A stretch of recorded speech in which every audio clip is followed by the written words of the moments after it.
Very cool. My first guest, Oscar-winning actor and a genuine screen legend, of course. He's in California for the Long Beach Grand Prix, Toyota Grand Prix this weekend. We are thrilled that he could stop by and see us for a visit. This is very exciting. The one, the only, Paul Newman, ladies and gentlemen.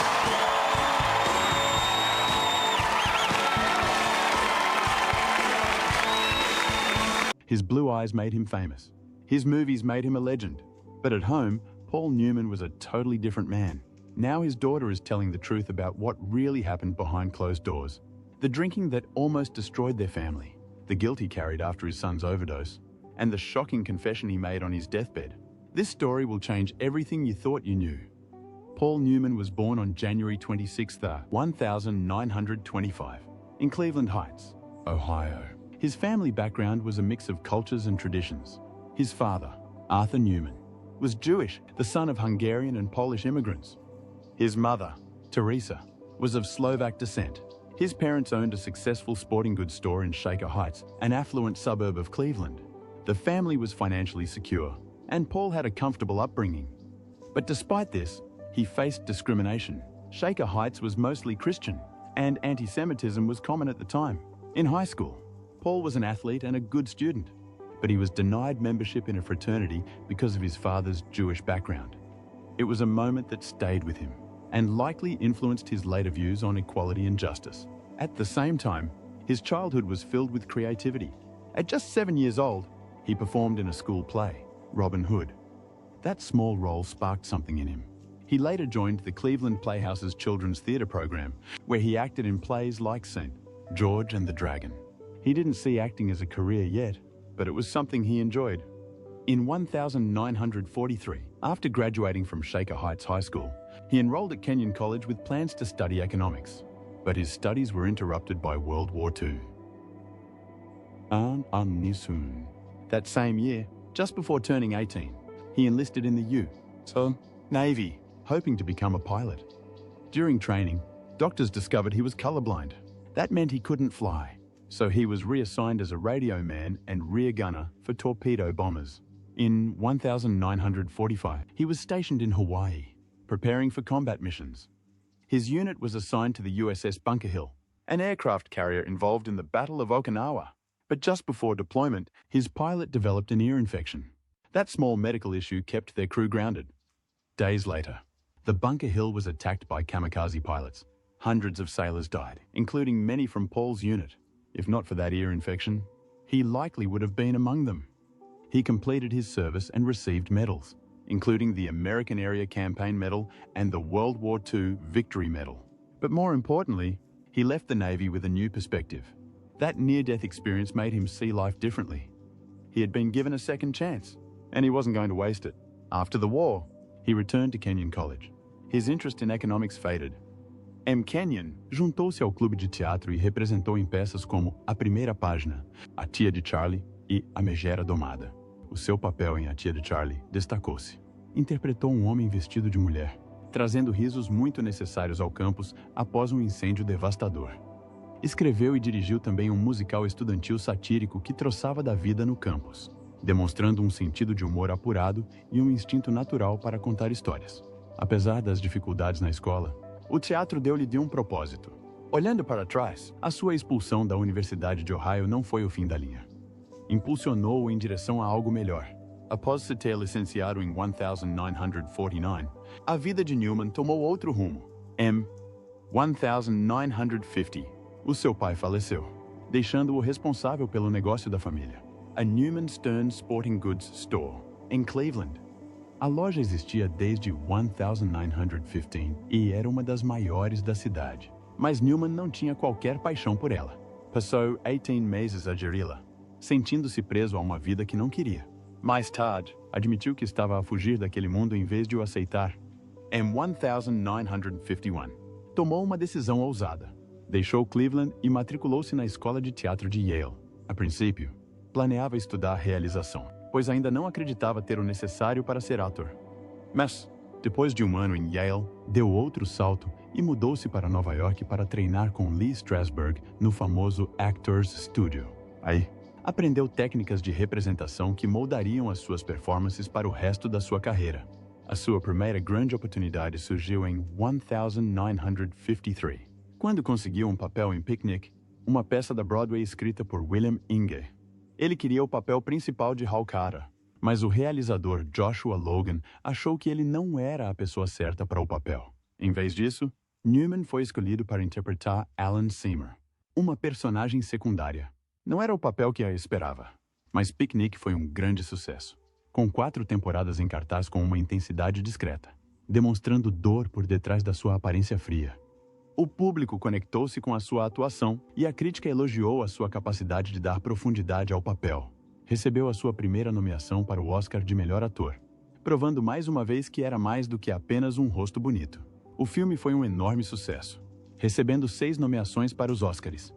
Embora não tenha ganho nenhum prêmio, consolidou o estatuto de Newman como uma das maiores estrelas de Hollywood. A decisão de filmar a cores também teve um efeito inesperado. Destacou os seus impressionantes olhos azuis, tornando-os numa das suas características mais comentadas. A partir desse momento, o seu visual tornou-se tão lendário como a sua atuação. No início da década de 1960, Newman estava no auge. Em 1961, protagonizou The Hustler, interpretando o veloz Eddie Felson, um pequeno vigarista de bilhar com grandes ambições. O filme era elegante, intenso e cheio de dilemas morais. Newman trouxe arrogância e vulnerabilidade à personagem, criando um dos anti-heróis mais memoráveis do cinema. O filme recebeu 9 nomeações para os Oscars, incluindo uma para Newman. Depois veio Hud em 1963. Neste drama de western, Newman interpretou Hud Bannon, um agricultor egoísta em desacordo com o pai. Ao contrário dos heróis tradicionais do faroeste, Hud era imprudente e moralmente falho, o que o tornou um novo tipo de personagem para Hollywood. O filme ganhou 3 Oscars e valeu a Newman outra nomeação para melhor ator. Em 1967, teve outra prestação inesquecível em Rebelde e Indomável. Interpretou Luke Jackson, um prisioneiro rebelde que se recusa a ser dominado pelo sistema. A sua atitude desafiadora tornou-o um símbolo de resistência. E a sua atuação transformou o filme num marco cultural. Uma frase do filme tornou-se lendária: "O que temos aqui é falha de comunicação." A citação veio da personagem de Strother Martin, mas ficou para sempre ligada a Newman. Recebeu outra nomeação para os Oscars, o que contribuiu para o seu crescente legado. Durante todo este tempo, as pessoas não paravam de falar dos seus olhos azuis. Tornaram-se tão famosos quanto os seus filmes, embora Newman nunca tenha deixado que a sua aparência o definisse. Certa vez, brincou dizendo que a sua lápide deveria ter a seguinte inscrição: "Aqui jaz Paul Newman", que morreu um fracasso porque os seus olhos ficaram castanhos. Mas, por essa altura, já tinha construído uma carreira que ia muito além da sua aparência.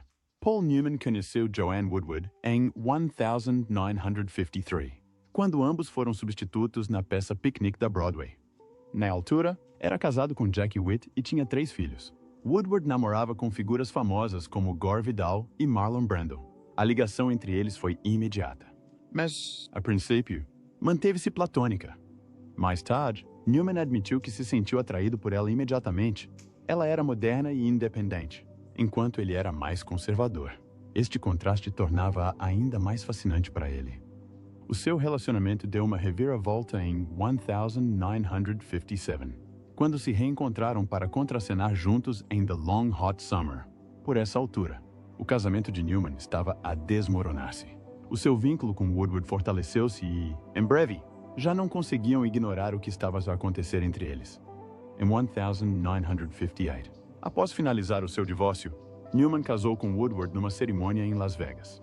Passaram a lua de mel em Inglaterra antes de regressarem para começarem a vida juntos. Apesar da excitação com o novo casamento, Newman sentia-se culpado pela forma como lidou com o divórcio. Mais tarde, admitiu que não explicou bem aos filhos. Mesmo assim, o seu amor por Woodward era avassalador. Certa vez, disse que ela deu à luz uma criatura sexual dentro dele.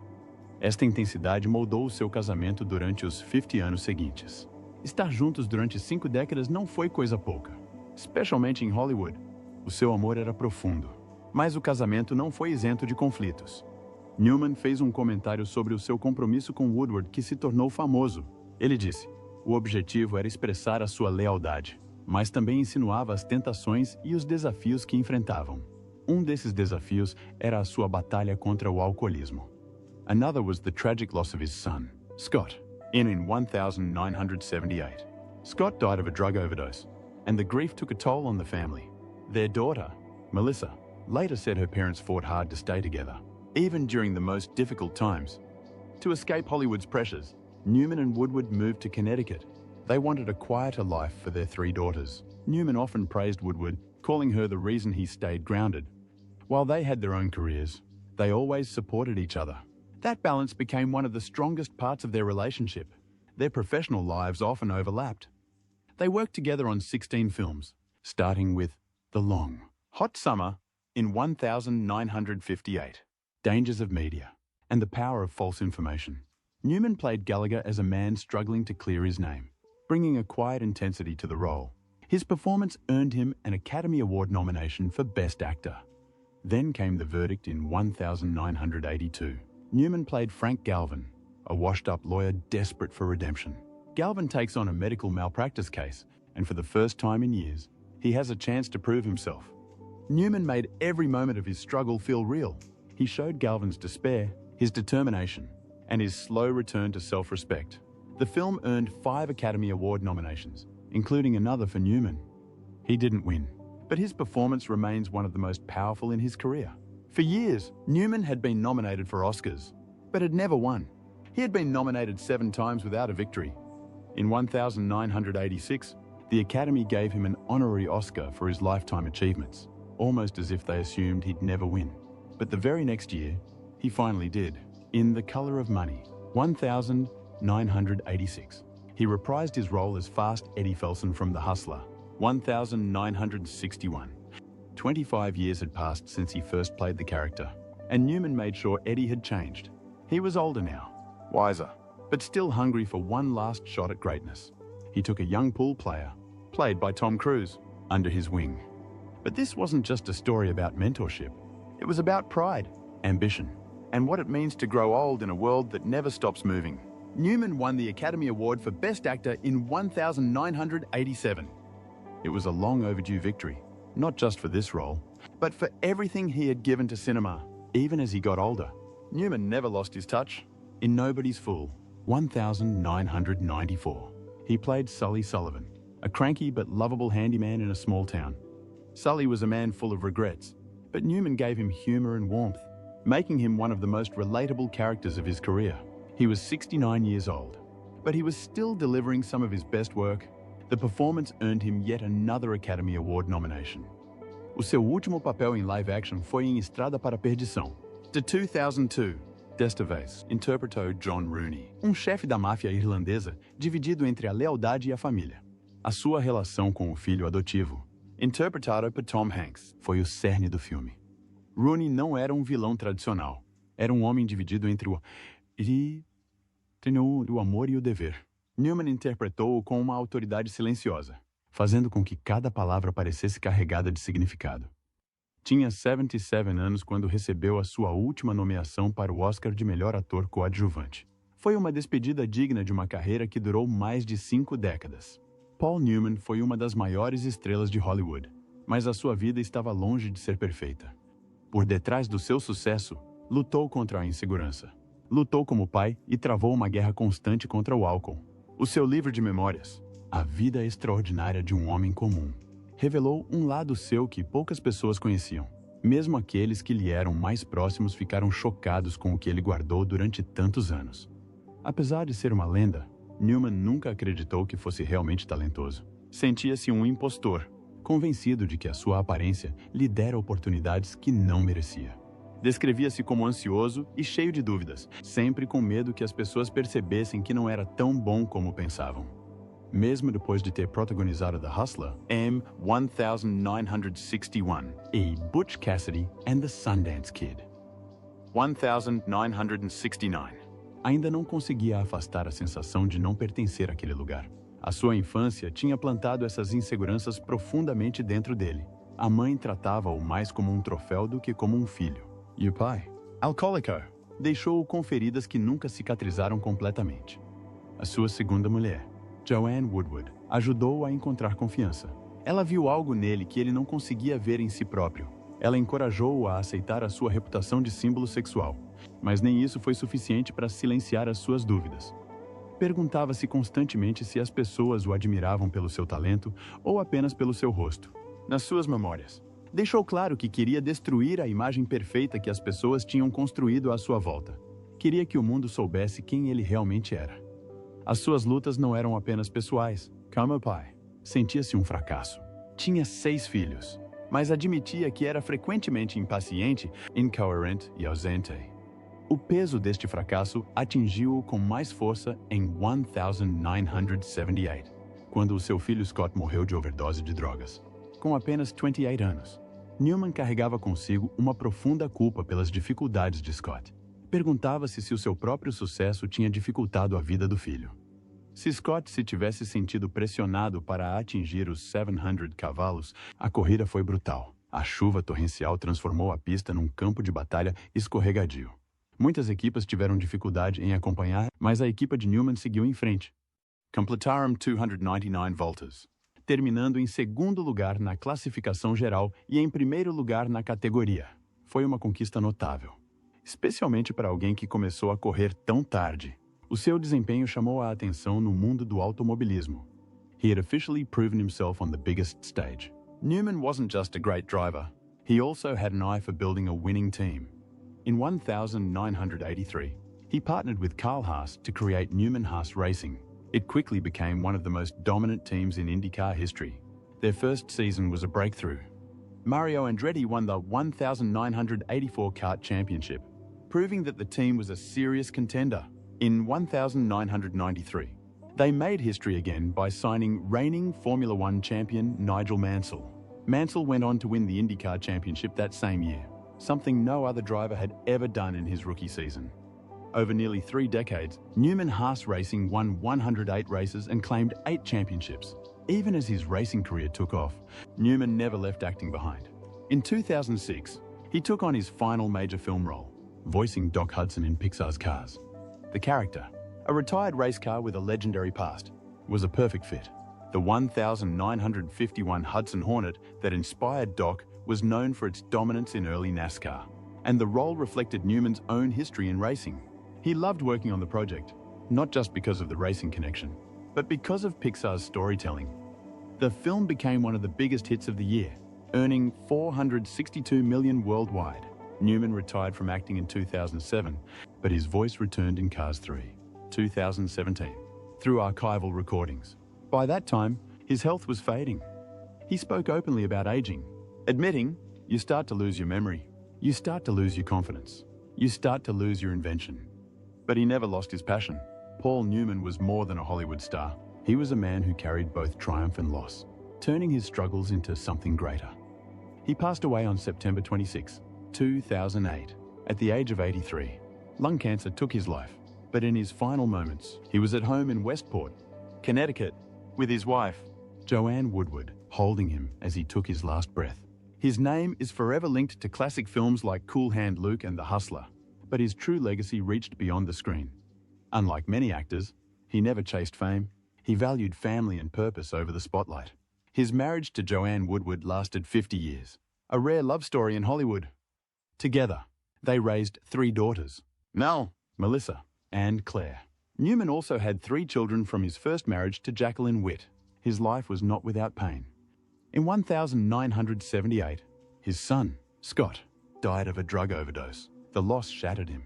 He blamed himself, wondering if he could have done more. But instead of drowning in grief, he turned his sorrow into action. He created the Scott Newman Center, an organization dedicated to helping others fight substance abuse. He rarely spoke about his pain, but his actions showed how deeply he cared. In 2007, Newman retirou-se da representação. A sua saúde estava debilitada, mas não queria compaixão. Quando os rumores sobre a sua doença se espalharam, ele descartou-os com humor, dizendo que estava apenas a ser tratado para o pé de atleta e queda de cabelo.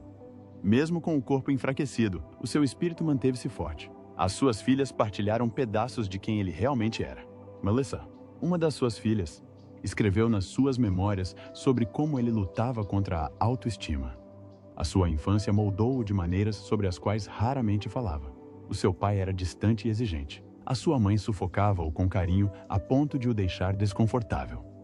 Estas feridas iniciais deixaram marcas, mas Newman encontrou uma forma de seguir em frente. Clea, outra das suas filhas, diz que a sua verdadeira felicidade vinha de ajudar os outros. Agora trabalha com a Serious Fun Children's Network, uma comunidade global de campos de férias para crianças com doenças graves. Sente frequentemente a presença do pai quando o visita, sabendo que o seu trabalho ainda transforma vidas. Uma das suas maiores conquistas foi a Newman Zone, a empresa alimentar que cofundou em 1982 com o autor A.A. E. Hotchner. Tudo começou com um simples presente de Natal. Newman fez molho de salada caseiro e deu garrafas aos seus amigos. A resposta foi tão entusiasmada que decidiu vendê-lo. Ele e Hotchner investiram $20,000.